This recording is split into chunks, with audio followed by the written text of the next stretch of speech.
બધાને જય સીતારામ, જય શ્રી કૃષ્ણ મહારાજ. બધા મજામાં હશો? આજે એક બેને ગિફ્ટ આલી છે મને, યુટ્યુબ મિત્ર તે ગિફ્ટ આલી છે મને કે તમે પહેરજો અને પહેરીને પછી રીલ્સ બનાવજો. એટલે એવું આલ્યું એ હું બતાવું. પહેરીને પછી રીલ્સ બનાવી લોકો કહેવાનું આલ્યું વસ્તુ એમ ને?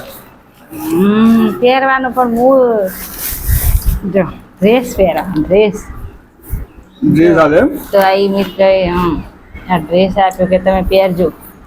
એ બેનનું નામ છે મીનાક્ષી બેન, કે તમારું ઓલે લાવી તમારે પહેરવાનો. એવું? તો બેનનો ખૂબ ખૂબ આભાર માનવાનો. ખૂબ ખૂબ આભાર બેન. એમને ડ્રેસ આલ્યો. સરસ છે ને? પછી આ બંગડી આપી છે. પાટલા બંગડી હોય બે વચ્ચે પાટલા હે, બે બાજુ બંગડી. તો મિત્રો જો આ બંગડી આપી સ્પેશિયલ મારા લઈને ગયા હતા કે તમારા માટે જ હું સ્પેશિયલ લાવી. જો હાથમાં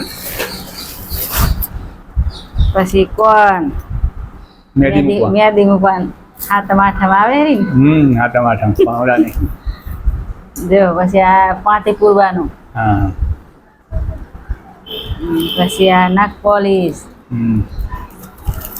ચોંડલા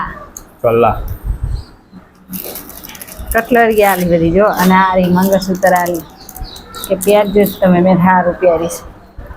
આ મંગળસૂત્ર નહીં, ડોક્યું. આ ડોક્યું કહેવાય. જો મિત્રો કેવું લાગ્યું કોમેન્ટમાં જણાવજો. આ બધી આ બેને આલી મને ગીત કે તમે વિડીયો મસ્ત બનાવો હો કે એને સારા લાગે અહીંયા. તે આ ગિફ્ટ આલી બધી.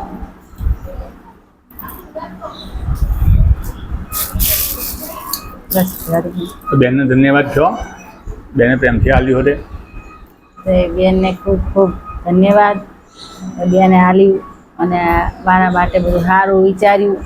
અને કે ડ્રેસ તમે સારી પહેરો હોય મને ખબર છે, પણ કે ડ્રેસ પહેરવાનો છે. મેં સારું તમારી ઈચ્છા પૂરી કરીશ. એક દી ડ્રેસ પહેરીને બનાવીશ. એક દી ડ્રેસ પહેરીને મારે બનાવવો પડશે બેન માટે મિત્રો. એવું? સારું. તો બધાને જય સીતારામ, જય શ્રી કૃષ્ણ મહારાજ. તો જો આ વિડીયો ગમ્યો હોય તો લાઈક કરજો, શેર કરજો, સબસ્ક્રાઈબ કરજો અને કોમેન્ટ કરવાનું તો ભૂલતા નહીં કે આ વસ્તુ કેવી લાગી.